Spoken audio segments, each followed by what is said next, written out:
Una sa lahat ay hayaan niyo po muna akong batiin ng maligayang kapaskuhan ang inyong mga tagapakinig. Ako nga pala si Sam, 47 years old at isang nursing assistant. Masasabi ko na naging mabait sa akin ng Panginoon noong kabataan ko dahil hindi niya ako binigyan ng mga mabibigat na problema.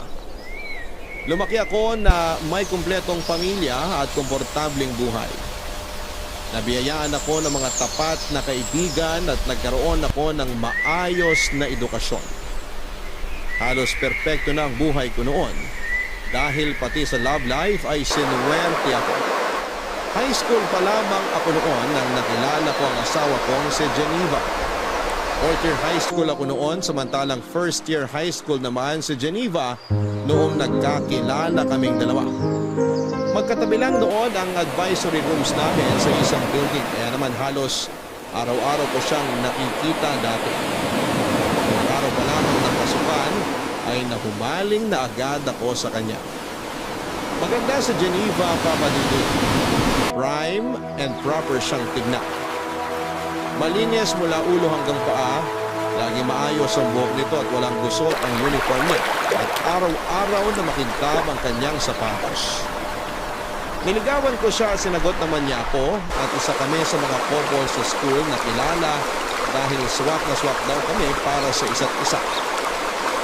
Para kasing kwento sa mga palabas ang kwento namin. Varsity player ako samantalang school achiever naman si Geneva. Magal ang relasyon naming dalawa at isa yun sa mga naging highlight ng high school life ko. Kaso sa kasamaang palad ay naging magulo ang relasyon namin ni Geneva nung pumasok na ako sa college. Mabilis na nag-mature ang perspective ko sa buhay samantalang nagpaiwan naman si Geneva. Nagbago ang standards ko dahil na rin sa bagong environment na pinasukan ko. Sa uli nag-decide kami dalawa na maghiwalay na lamang dahil sa magkaiba naming priority sa buhay. Pero hindi doon natapos ang love story namin, Papa Dudut. Fast forward after 15 years. Muli nagtagpo ang landas naming dalawa ni Geneva habang nakabakasyon ako sa Baguio.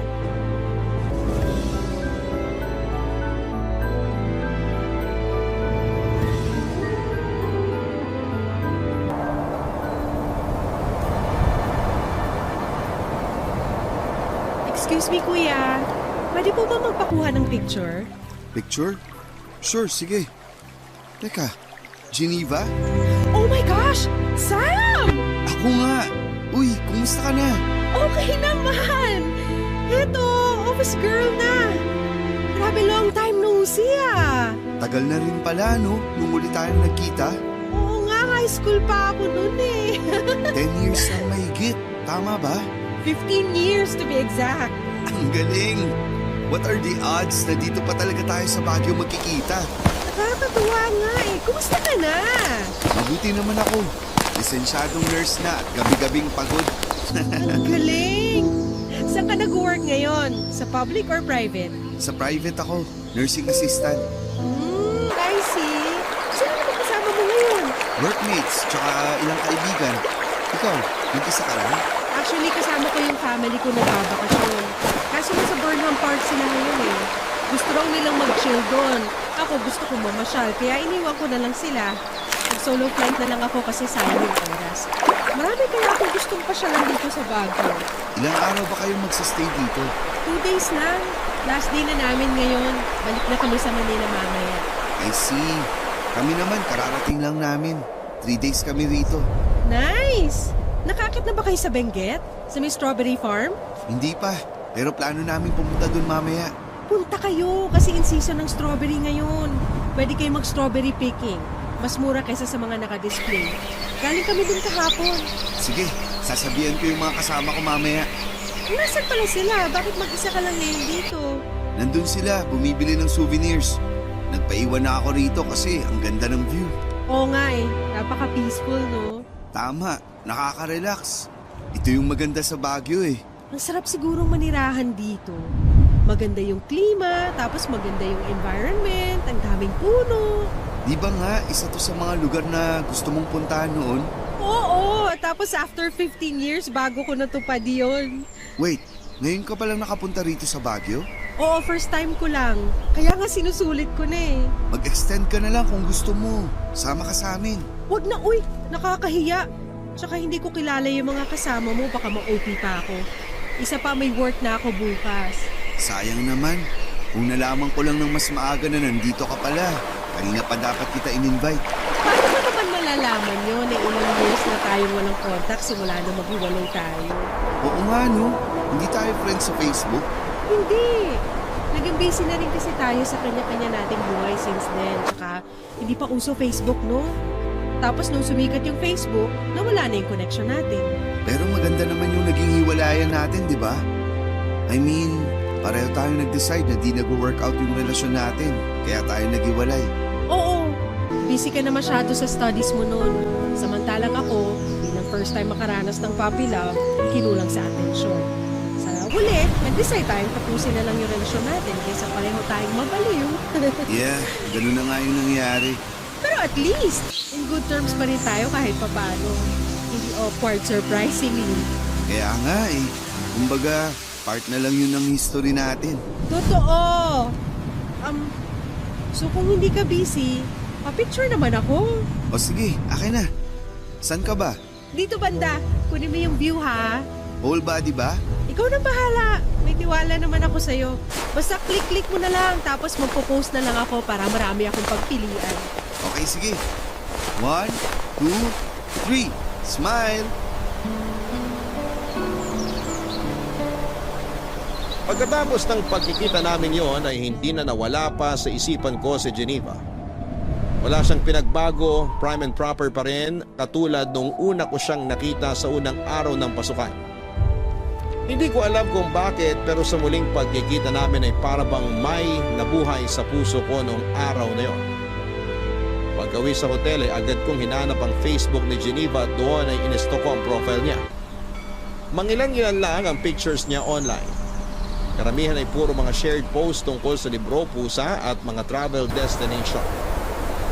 Ang pag-i-stalk kong ginawa kay Geneva sa Facebook ay umabot hanggang sa magdamag dahil pati comments at ilang interactions nito ay binasa ko. At isa ang napansin ko, Papa Dudut. Mukhang hindi pa siya nagka-boyfriend simula noong nagkahiwalay kami. O baka hindi lang siya masyadong ma-post pagdating sa love life niya. Natuwa ako sa kalamang yon hanggang sa napaisip ako, Papa Dudut. What if magkaroon kami ng second chance?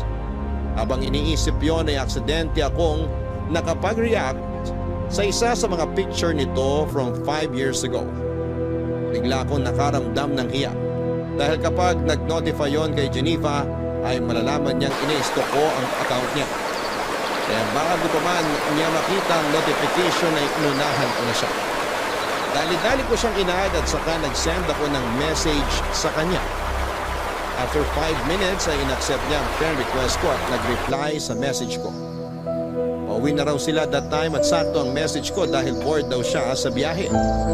Nang gabing yon ay nakapag-usap kami hanggang inabot kami ng umaga. Doon na po nagsimula ang reconnection naming dalawa ng Geneva. Pagkabalik ko sa Metro Manila ay hindi na ako nagpatumpik-tumpik pa at agad ko siyang in-invite para sa isang date, Papa Dudut.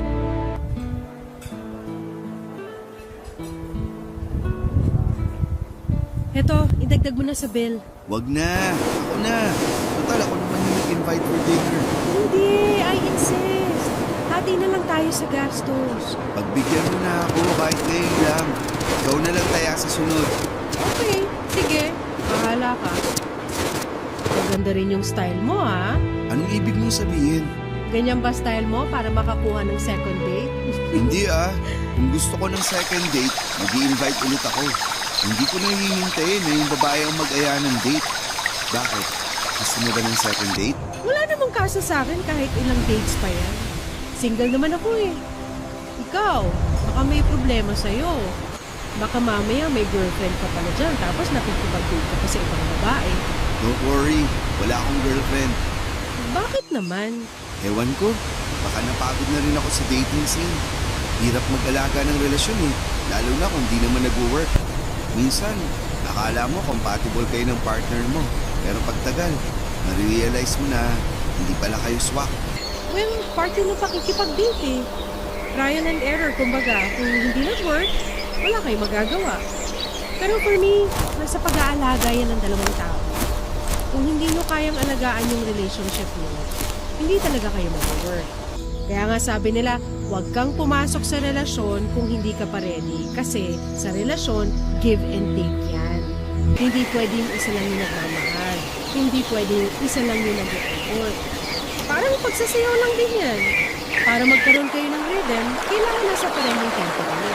Parang ang lalim naman ng pinangungudutan ng mga sinabi mo. May failed experiences na rin naman ako pagdating dyan. Kaya marami na rin ako natutunan. Heartbreaks make your heart stronger. Sabi nga nila, kailangan mo magkamali para matuto. Kailangan mo masaktan para sa susunod, mas magiging maingat ka na sa mga bagay-bagay. Totoo rin naman. Pero minsan, meron din namang mga pagkakamali na kaya pa rin ayusin di ba? Oo, lahat naman ng pagkakamali pwedeng ayusin. Katulad na lang nung nasa high school tayo. Marami tayong pagkakamali sa relasyon natin nun. Kaya hindi nag-work. Bata pa kasi tayo noon. Hindi pa natin alam yung mga ginagawa natin. Pero pwede pa kaya natin yun ayusin? Ayusin? Ano pa nga ayusin natin doon? Matagal na yun. Hindi, I mean, may chance pa ba na, alam mo na, single ka, single ako. So, Nagpaparamdam ka ba ulit? pwede pa ba? Na-try natin ulit? Bakit naman hindi? Katulad nga ng sinabi mo, pareho tayong single. Basta ba itong gagawin natin, sigurado na. Hindi yung susubok tayo ulit tapos kapag hindi nag-work, titigil agad. Ganun yung nangyari sa atin nun eh. Iba na ngayon, Geneva. Nag-mature na tayo. Iba na ang tingin natin sa mundo. Siguro naman hindi na mauulit yung nangyari noon. Tingnan natin. Huwag nating madaliin para wala nang pagkakamaling mangyari. Sige, agree naman ako sa sinabi mo. So, since pumayag kang ligawan kita ulit, ano ba yan? Mas mapapadalas na ang date natin. Walang problema sa akin basta share tayo sa gastos. Okay lang. Bakit naman? Ayaw mong nililibre ka? Ayoko nung binibaby ako eh. Kaya ko naman ang sarili ko. Ayoko yung mindset na porket babae ako, kailangan ako yung inaalagaan. Wala dapat yun sa gender eh. Lalaki man o babae, dapat inaalagaan talaga.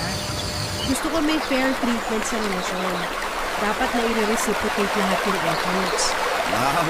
Hindi ko yan kakalimutan. Isa sa puso ko yung sinabi mo. Kaya sa susunod na date natin, ako naman magde-decide kung saan at kailan since ako ang magbabayad. Sure, ikaw bahala. Kung ano yung mga bagay na ayaw at gusto mo, sabihin mo lang sa akin. Huwag ka mag-alala. Mas vocal na ako ngayon kaysa noon. Which is a good thing naman. Ano, tara na? Baka matraffic pa tayo sa daan. Sige, iatid na kita. Thank you.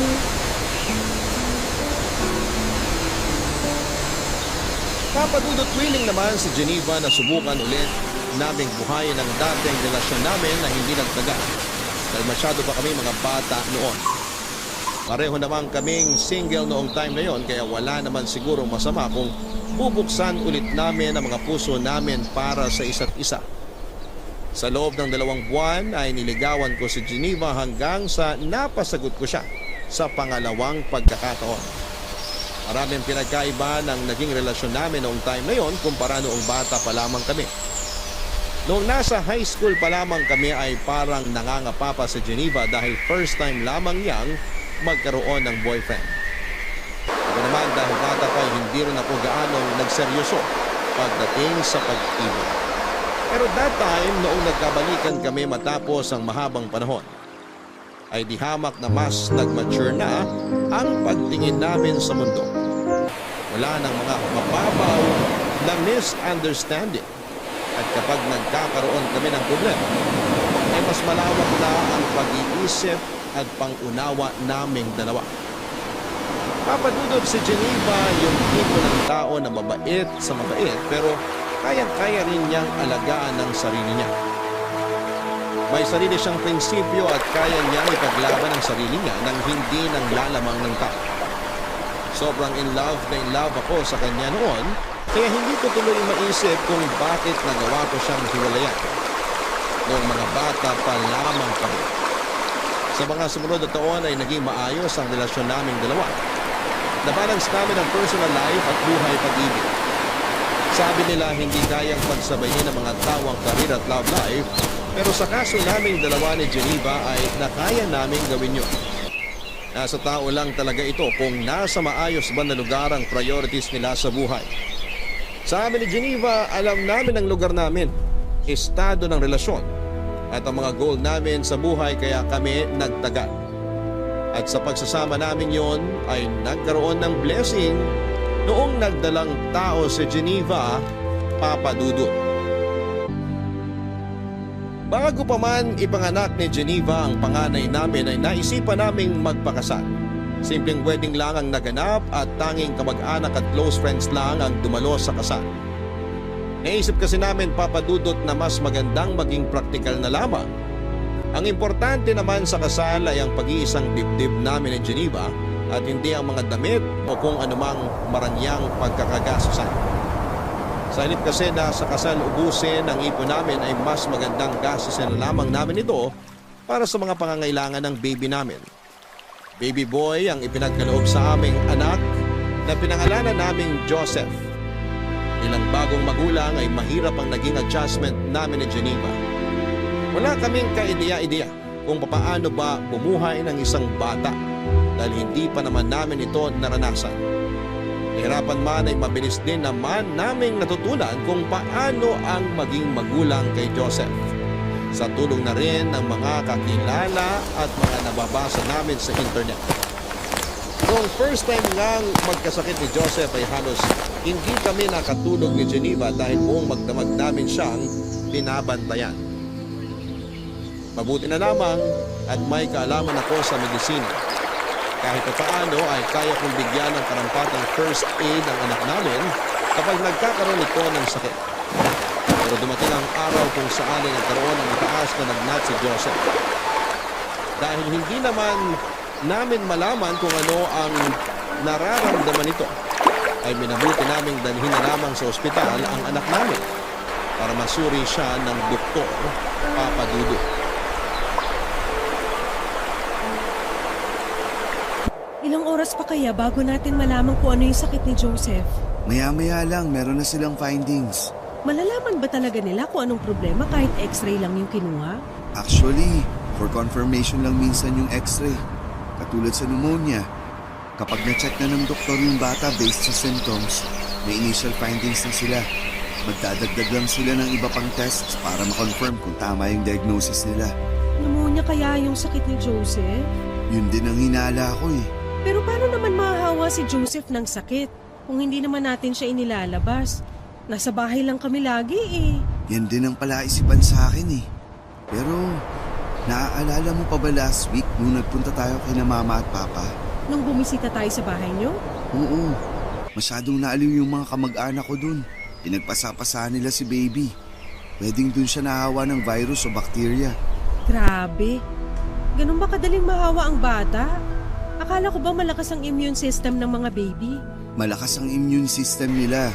Pero hindi pa rin natin maiiwasang mahawaan siya ng ibang tao. Tatlo kasi yan eh. Kapag pneumonia ang pinag-uusapan, pwedeng dahil sa virus, sa bacteria o fungal infection. Anong gamot pinakamalala? Madali lang gamutin ang pneumonia, lalo na kapag nasa early stage pa lang. Kung dahil yan sa virus, gamot lang ang katapat niyan.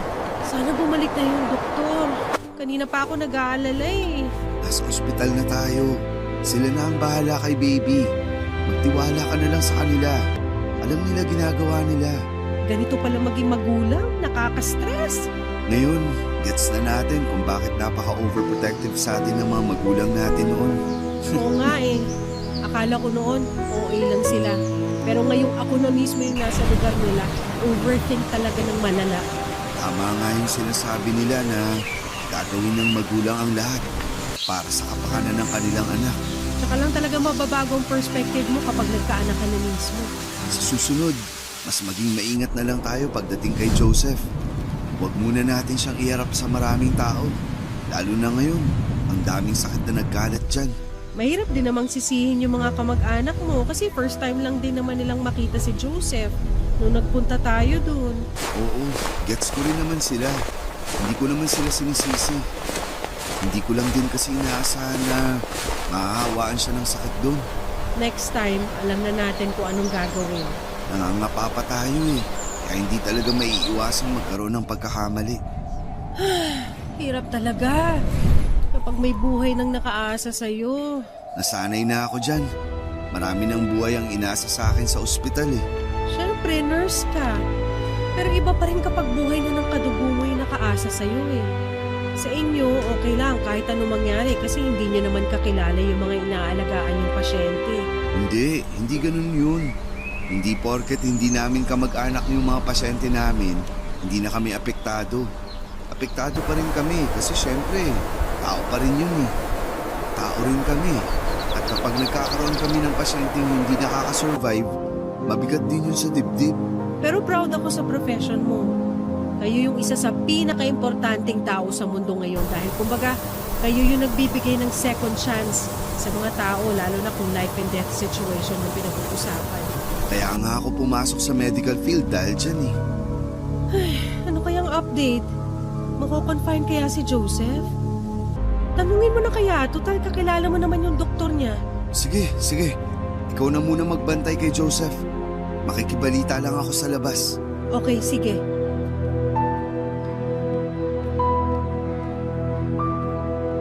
Lumabas na pneumonia nga ang sakit ng anak namin, Papa Dudu. Agad naman siyang ginamot ng doktor at mabilis na bumaba ang lagnat nito. Pagka-discharge ay niresetahan kami ng gamot para ipagpatuloy ito sa bahay. Akala namin noon ay magiging okay na ang bata dahil malaki ang tiwala ko sa doktor na tumingin sa kanya.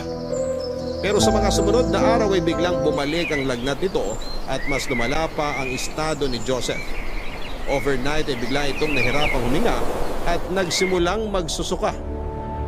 Mataas din ang heart rate niya at noong nagsimulang mag-iba ang kulay ng balat nito ay itinakbo na namin siya kaagad sa ospital. Pagdating sa ospital ay natagalan pa bago natignan si Joseph dahil tinawagan pa nila ang doktor nito. Wala pang isang oras ay ibinalita na sa amin ng doktor na papunta na pala sa septic shock ang bata. Ginawa raw nila ang lahat ng makakaya nila pero sa uli pinawian na ng buhay si Joseph. Noong time na yon ay ayaw mag-sink in ang balitang yon sa isipan ko. Sobrang in denial ako dahil nitong nagdaang araw ay okay na ang baby namin. Sa sobrang pagkabigla ay parang tumigil ang mundo ko. Hindi nag-function ang utak ko at saka ko na lamang na-realize na totoo nga ang nangyari noong nakita kong halos mapaupo na sa sahig ng ospital sa Geneva habang umiiyak. Papadudot 8-month-old lang si Joseph noon at nangyari ang pagkamatay niya 3 araw bago magpasko.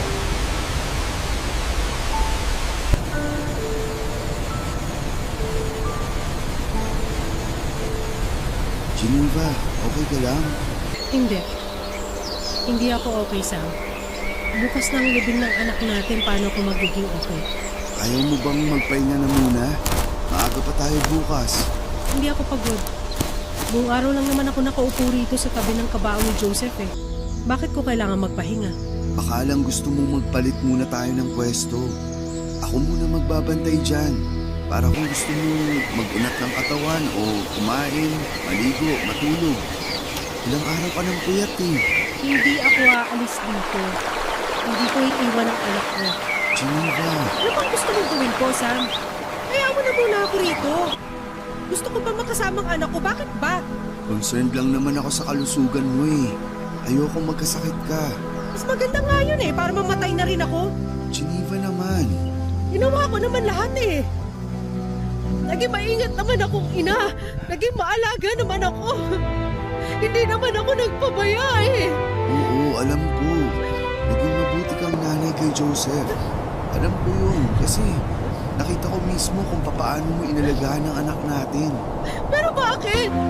Bakit wala na siya? Bakit nakahiga na siya sa kabao ngayon? Dapat sinunod ko na lang yung kutob ko. Dapat itinakbo ko na agad siya sa ospital na bumalik yung lagnat niya. Wala kang kasalanan sa nangyari. Hindi mo naman alam eh. Yun nga yung point, Sam! Dahil sa kabubuhan ko, namatay ang anak ko! Hindi mo kasalanan yung nangyari. sasalihin sarili mo. Kung may dapat mong sasalihin, ako yun. Ako yung nurse. Inaral ko yung mga bagay na yan. Tapos, ako yung walang magawa. Ang hirap lang tanggapin. Alam ko, pero kailangan natin maging matatag. Hayaan mo muna ako magluksa. Hayaan mo muna ako maging mahina dahil sa ngayon wala pa ako sa lugar para maging matapang. Hindi ko patanggap. Hindi ko patanggap na wala ng anak natin. Hindi naman bawal maging mahina eh. Pero hindi rin maganda na pinapabayaan mo yung sarili mo dahil sa nangyari. Geneva, ayoko makita ka nagkakaganito. Magluksa tayo pero alagaan din dapat natin mga sarili natin. Kaya mo bang gawin yun? Susubukan ko. Anong gusto mong kainin? Sabihin mo sa akin kapag niluto kita. Kahit ano. Hindi gumagana ang isip ko ngayon. Ipagluluto kita ng pagkain pero kailangan mong ubusin yung lulutuin ko, okay? Maiwan muna kita. Magluluto lang ako. Sam, Ano yun? pwede bang humingi ng pabor? Anong pabor yun? Pwede bang i-extend muna natin yung buron ni Joseph? Hindi ba pwedeng makasama muna natin siya kahit hanggang sa bagong taon lang? Pero sabi nila mama, bawal daw yun eh. Hindi raw magandang salubungin ng bagong taon na may patay. Wala akong pakialam sa pamahiin na yan. Gusto ko pa makasama si Joseph ng mas mahabang panahon. Titingnan ko kung anong pwedeng gawin. Nakaschedule na rin kasi lahat eh. Please. Susubukan kong kontakin yung simbahan. Pati na rin tong chapel. Baka sakaling mapakiusapan ko sila. Salamat. Kakausapin ko sila. At kapag na-extend yung burol, mangako ka sa akin na matutulog at kakain ka on time, okay? Pangako. Okay, sige. Susubukan ko pero hindi ko maipapangako na mapagbibigyan tayo. Lalo na't busy na rin ang mga tao ngayon. Subukan mo lang, please. Huwag kang mag-alala. Gagawin ko ang lahat. Antayin mo ako rito. Dadalang kita ng pagkain mo.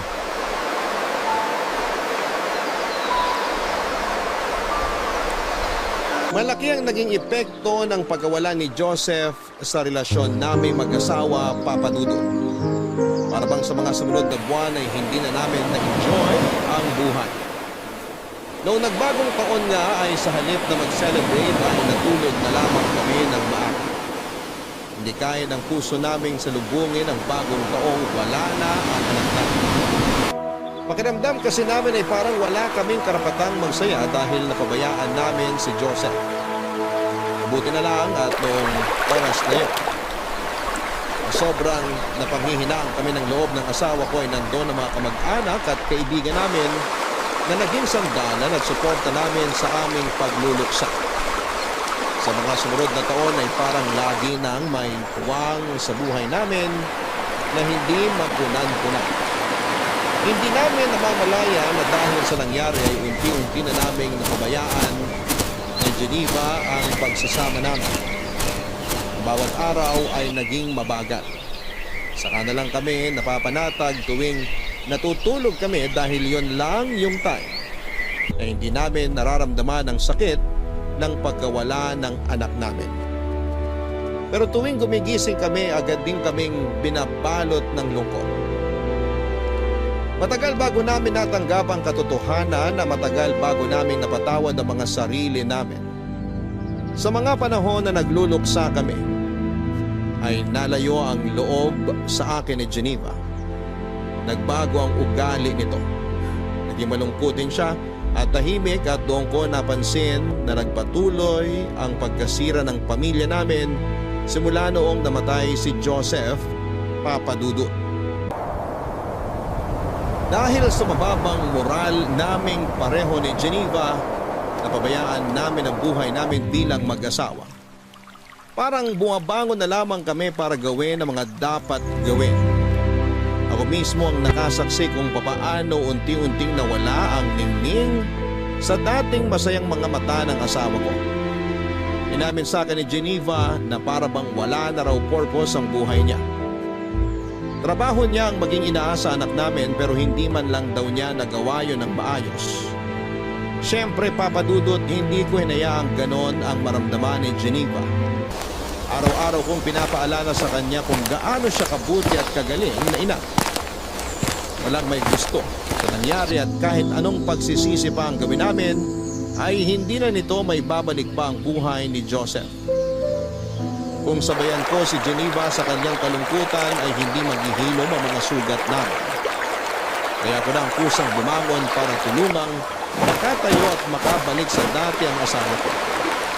Bilang padre di pamilya, ayoko maging ang asawa ko ay mawala sa akin kaya ginawa ko ang lahat para sabay naming magamot ang sugat sa pareho naming puso.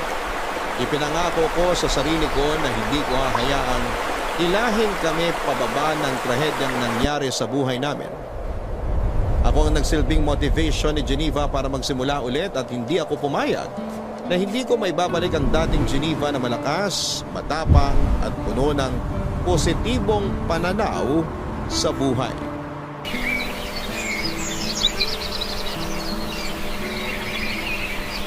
What if lumabas kaya tayo this weekend? Tagal na tayong di namamasyal eh. Marami akong trabaho dito sa bahay eh. Magliligpit pa ako ng gamit.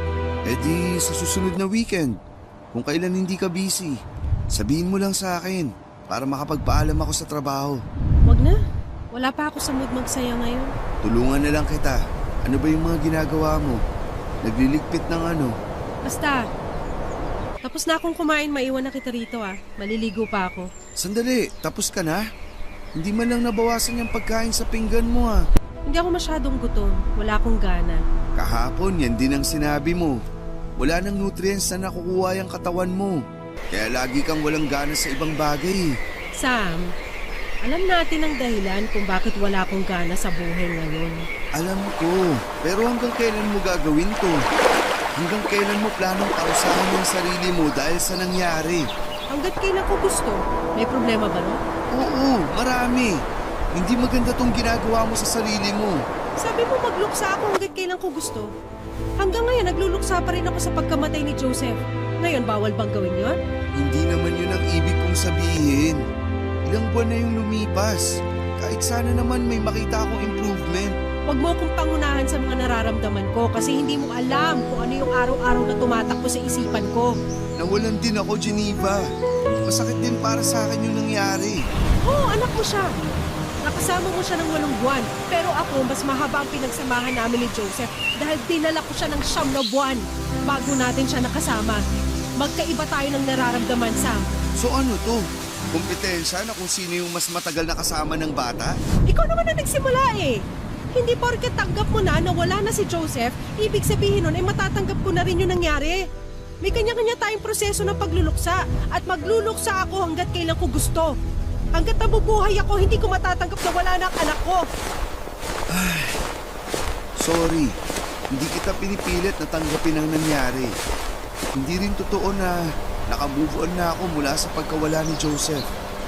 Ako rin naman, may mga panahon na nagsisisi ako. Nangihinayang. Siguro nga, totoo na mas masakit para sa iyo yung nangyari dahil mas mahaba yung naging pagsasama niyong mag-ina. Literal na ikaw ang bumuo sa kanya eh. Gusto kong maghili ang puso mo at kung hindi ka pa ready, okay lang. Katulad nga ng sinabi ko noon, walang mali sa pagiging mahina. Walang mali sa pagiging malungkot pansamantala. Pero hindi pwedeng manatili ka na lang na mahina at malungkot. Dahil hindi ka makakaahon sa kinaroroonan mo kung habang buhay mong dadali ng sakit. Nasasaktan ako tuwing nakikita kitang nagkakaganito. Araw-araw, ipinapanalangin ko na sana bumalik na tayo sa dati kasi namimiss ko na yung asawa ko. Pasensya ka na. Hindi ko naman ginusto na ganito yung maramdaman ko eh. Sobrang sakit lang talaga para sa akin. Sorry, alam ko pati ikaw nasaktan din sa nangyari. Sorry kung bigla na lang ako nag-shutdown. Susubukan ko. Susubukan ko, Sam. Salamat. Gusto ko na ulit makita yung babaeng matapang at independent na nakilala ko. Gusto ko nang bumalik yung dating Geneva. Hindi man ngayon, pero sana makita ko na ulit siya. Salamat sa pag-intindi. Maiwan na kita. Matutulog ka na ba pagkatapos mong maligo? Oo, sana. Pagod na tong katawan ko. O sige, magpahinga ka na. Pero bukas, pwede mo ba akong samahan? Saan? Sa simbahan. Matagal ka nang di nagpupunta sa simbahan.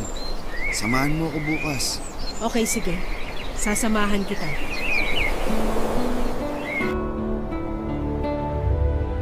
Ganun na nga po ang ginawa namin ni Geneva, Papa Dudut.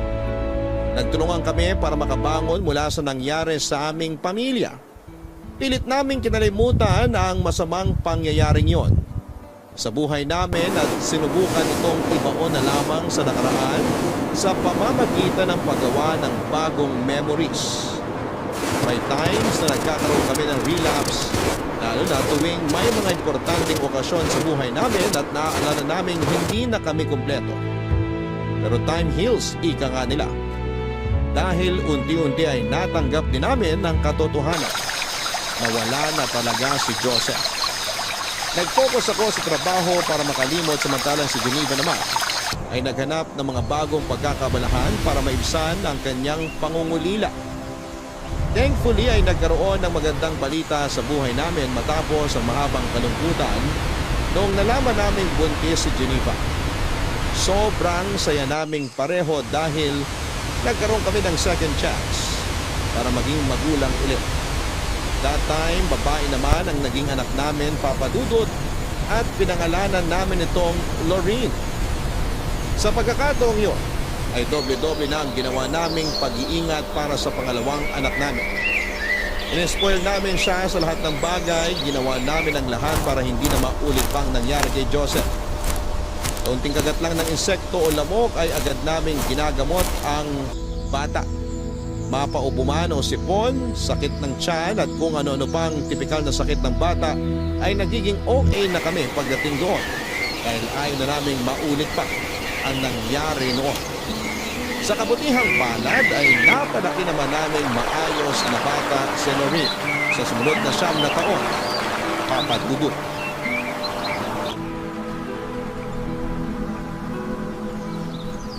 Salamat po. Keep the change na lang po. Oh, ayun na yung favorite mong puto bumbong. Salamat, Daddy! Isa lang po binili nyo? Wala po kayong binili para sa inyo ni Mami? Sa susunod na lang. Busog pa ang daddy mo eh. Ako naman pass muna kasi kumain na ako niyan kahapon. Ikaw hindi ka ba nagsasawa dyan? Araw-araw ka na kumakain yan ah. Mamaya maging kakulay mo na yung puto bongbong. Sige ka.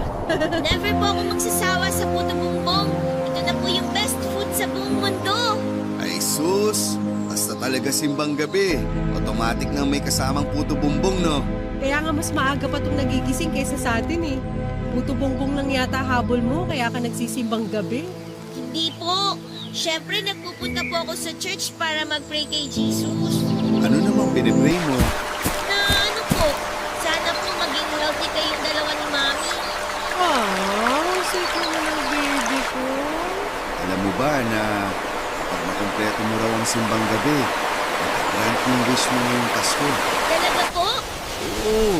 Kaya po siguro hindi natupad yung hiling ko last year kasi hindi natin nakumpleto yung simbang gabi.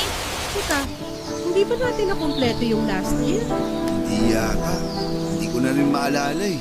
Hindi po natin nakumpleto. Nakasulat po yun sa diary ko, kaya alam ko po yun. Last year po kasi, may work po sa hospital si Daddy. Tapos, puyat ka rin po, Mami, kaya po hindi tayo nakapunta. Tanda mo pa talaga yun? Opo, kaya please po, kumpletuhin natin itong simbang gabi ngayon para naman po makahiling po ako sa Pasko. Ano bang hiling mo sa Pasko?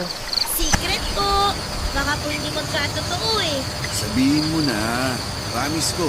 Kukumpletuhin natin ngayon ang simbang gabi para magkatotoo yung wish mo. O sige na nga, sasabihin ko na nga po. Ang hiling ko po ngayong Christmas, sana po magkaroon na ako ng baby brother. Gusto mo pa magkaroon ng kapatid? Opo, palagi ko po yung pinagpe-pray bago ako matulog eh. Ayaw mo bang maging only child? Para ikaw lang ang princess namin? Gusto ko po na may kalaro ako eh. Ang boring po sa bahay kapag pareho kayong busy ni Mami. Hayaan mo. Ako na lang magiging playmate mo. Ayoko po. Gusto ko po baby brother. Ka, gusto pa raw ng isa oh. Kasalanan mo to eh. Sinabi mo pa kasi na kailangan yung hinunin kapag nakumpleto yung simbang gabi. Masubo tuloy tayo. Hindi ko naman alam na kapatid pala ang gusto nito. Kala ko, laruan o gadget lang yung wish niya. Para sana magka-idea ako kung anong ireregalo ko sa kanya sa Pasko eh. Paano ko ibabalot yung baby niyan? Paano ka makakabuo ng baby na aabot sa Pasko? Yun ang problema. Eh di next year na lang. Seryoso ka? Siraulo ka talaga. Bakit? Ayaw mo na ba? Hindi sa ayaw. Ang tanong, kaya ko pa ba? Magpo-42 na ako next year. Ano na kaya ng katawan ko magkaanak mo? Ikaw na lang kung gusto mo. Eh kung pwede lang sana magbuntis ang lalaki. Ako na lang yung magbubuntis. Daddy, Mami, naririnig ko po kayo. Okay lang naman po kung hindi na ako pwedeng magkaroon ng kapatid. Bigyan niyo na lang po ako ng tablet. O ayan, narinig mo, humihirit, tablet daw. Tignan natin kung makakapunta si Santa sa atin ngayong Pasko. Makabigyan ka niya ng tablet. Pwede rin po, Papi, para naman po meron akong kalaro. Mas maganda nga yun. Matagal ko na rin gusto magkaroon ng aso. Sige, mag-a-adapt tayo ng papi in one condition. Ano po yun? Need mong makumpleto ang simbang gabi, okay? Oo naman po! Wala pong problema yun. Basta ba hindi kayo masyadong busy ni Mami eh. Para po may kasama ako pumunta sa church. Yun naman pala eh. No problem yan. O siya, umuwi na tayo. May pasok pa ang daddy mo mamaya.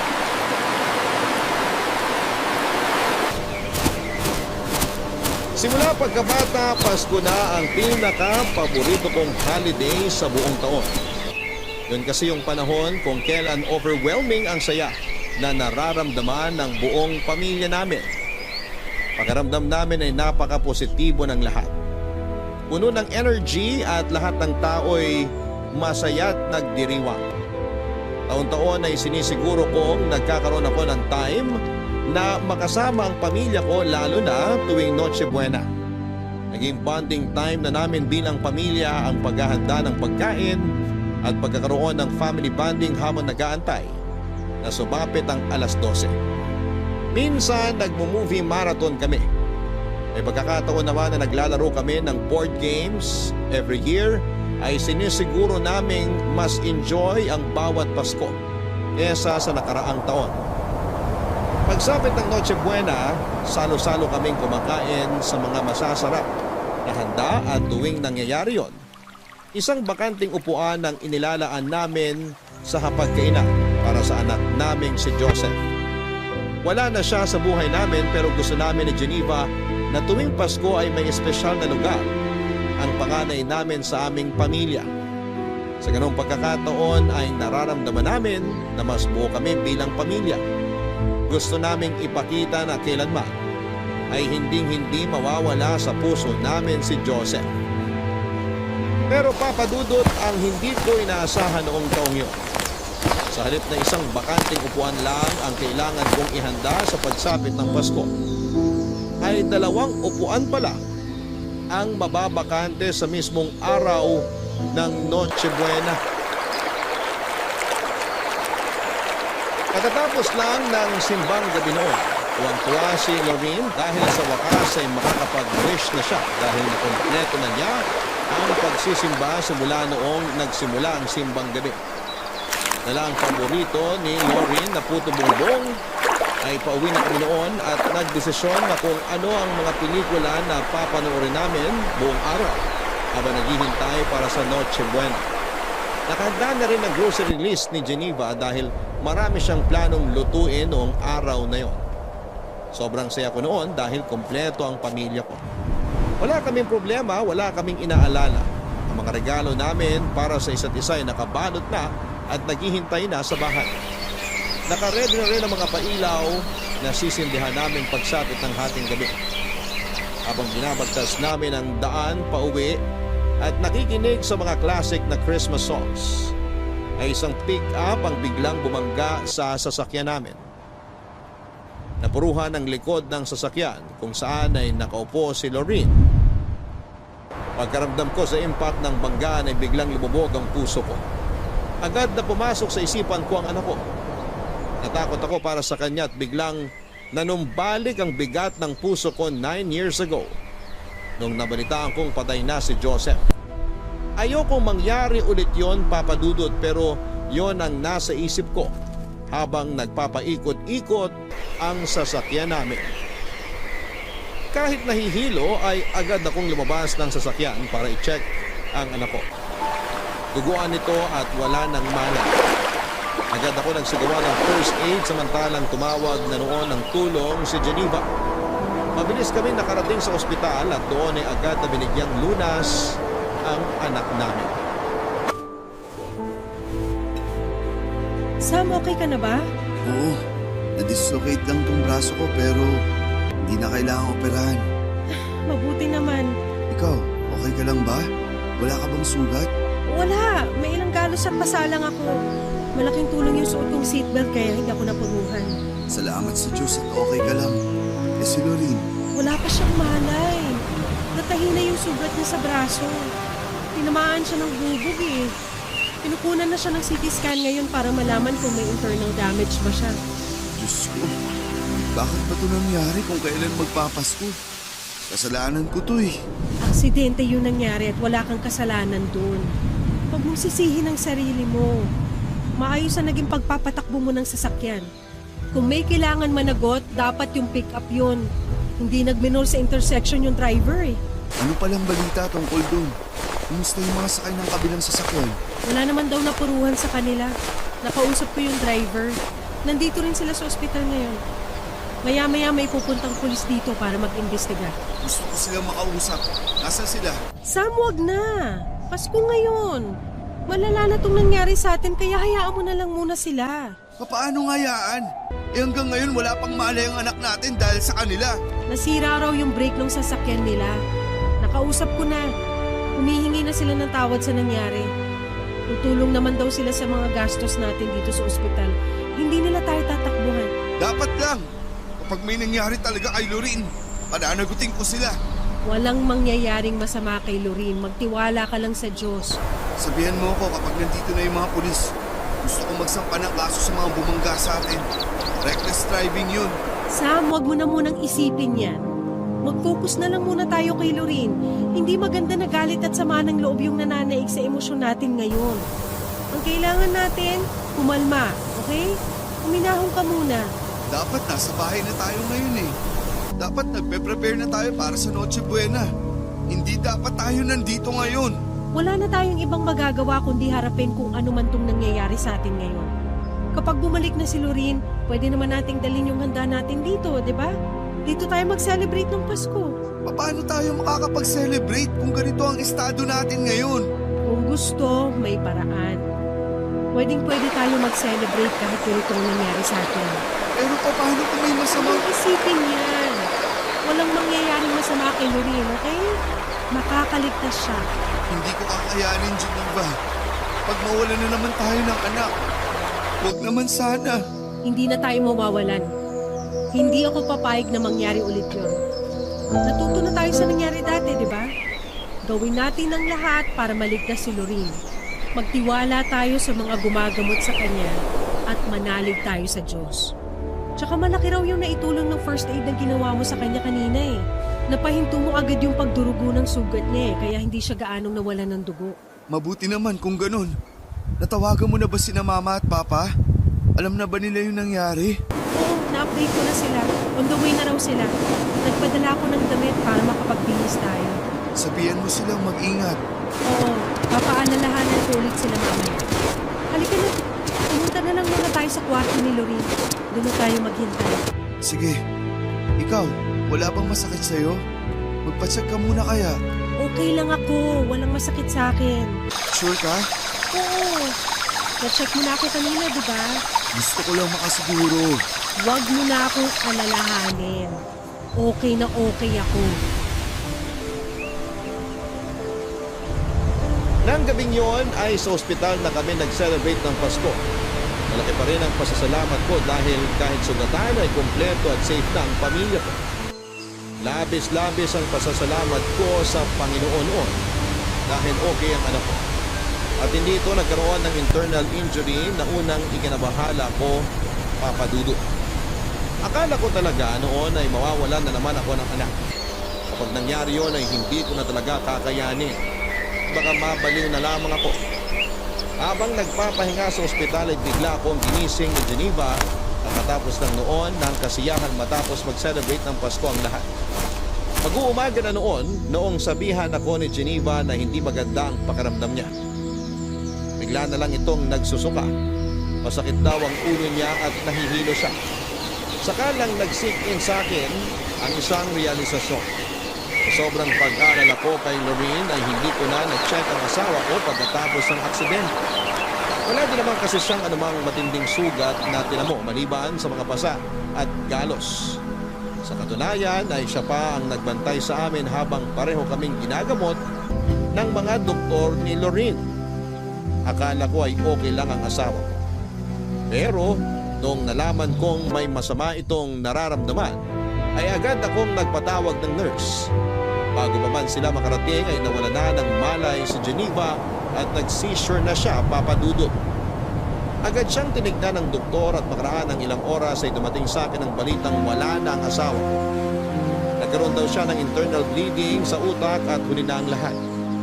Ayon sa doktor ay hindi siguro agad naramdaman ni Geneva na may dinadamdam siyang sakit dahil na rin sa adrenaline at sobrang pag-aalala para sa amin ng anak ko. Papadudot muling gumuho ang mundo ko ng araw na yun. Kung kailan Pasko ay muling nalagasan na naman ang pamilya namin, Papadudot. Simula noon ay nag-iba na ang tingin ko sa Pasko.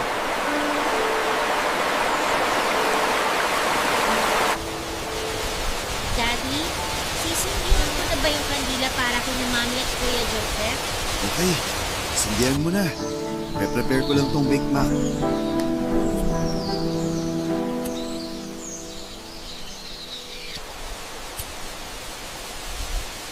Ayan, nasindihan ko na. Wow! Ang bango naman itong kandila. Scented candle yan. Favorite scent yan ng mami mo. Lavender. Tapos, ano naman po itong kay Kuya Joseph? Ano ba? Hindi ko na maalala eh. Ano bang nakalagay dyan? Sandali lang po, check ko. Baby powder po ang nakalagay eh. Ah, oo. Baby powder nga. Ano? Amoy baby ba? Parang medyo sweet siya, Daddy. Parang amoy ng kulong. Talaga ba? Opo! Daddy, tulungan ko na po kayo dyan. Ano po bang pwede kong ayusin? Ilagay mo na yung mga plato sa table. 4 lahat yan ha. Okay po. Akin na lang tong reindeer na plato. Tapos sa inyo naman po yung may Santa Claus. Tapos para kay Mami naman tong plate na may snowman. At kay Kuya Joseph naman yung may design ng Christmas tree. Eh yung upuan nila Mami at Joseph, naayos mo na ba? Hindi pa po, pero isusunod ko na po, Daddy.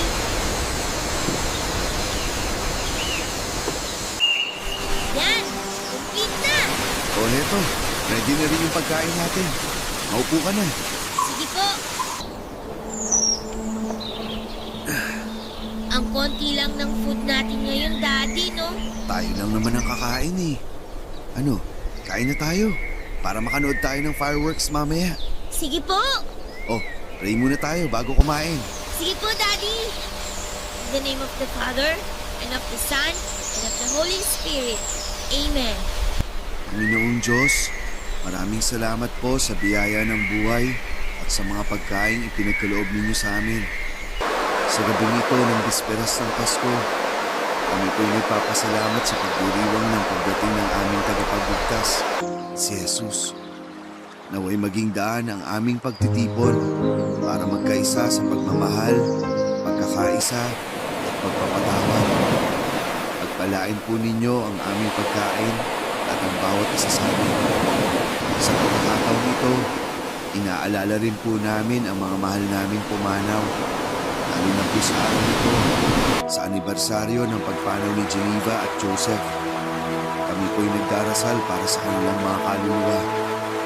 Naway maramdaman nila ang iyong kapayapaan at pag-ibig sa kabilang buhay. Gabayan po ninyo kami sa patuloy na pag-alala at paggalang sa kanilang mga alaala. Lord, sana po maging happy ang Christmas ni na Mami at Kuya Joseph dyan sa langit. Nag-prepare po kami ng space para po sa kanila dito. Ang hinihingi ko ngayong Pasko, sana po maging masaya na ulit si Daddy katulad ng dati. In Jesus' name we pray. Amen. Amen. Bakit naman yun ang wish mo para sa akin? Hindi ba ako happy? Parang hindi po kasi kayo happy eh. Happy naman ako kasi nandyan ka. Medyo malungkot lang kasi hindi tayo kompleto. Pero masaya ako ngayon. Daddy, miss niyo na po ba si Mommy? Oo naman. Miss na miss ko na ang mami mo. Sobra. Miss ko na yung taon-taon na panonood natin ng mga Christmas movie. Miss ko na yung mga luto niya. Miss ko na siyang yakapin. Ako rin po. Miss ko na rin po si Mommy. Pag-pray na lang natin siya palagi na sana happy na siya sa heaven kasama ang Kuya Joseph mo. Sa tingin mo po ba, Daddy? Nag-celebrate din kaya sila ng Christmas sa heaven? Oo naman.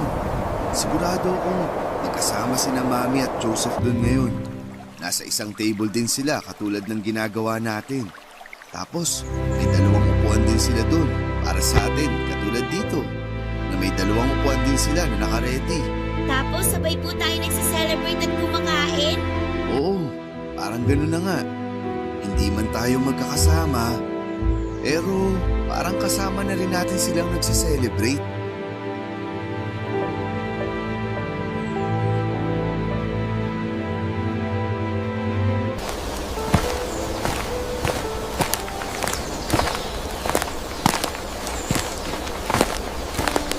Taon-taon, gano'n na po ang naging tradisyon namin ng anak ko. Lagi kami naglalagay ng 2 bakanting upuan sa hapagkainan tuwing Pasko para maging buo ang pakiramdam naming mag-ama.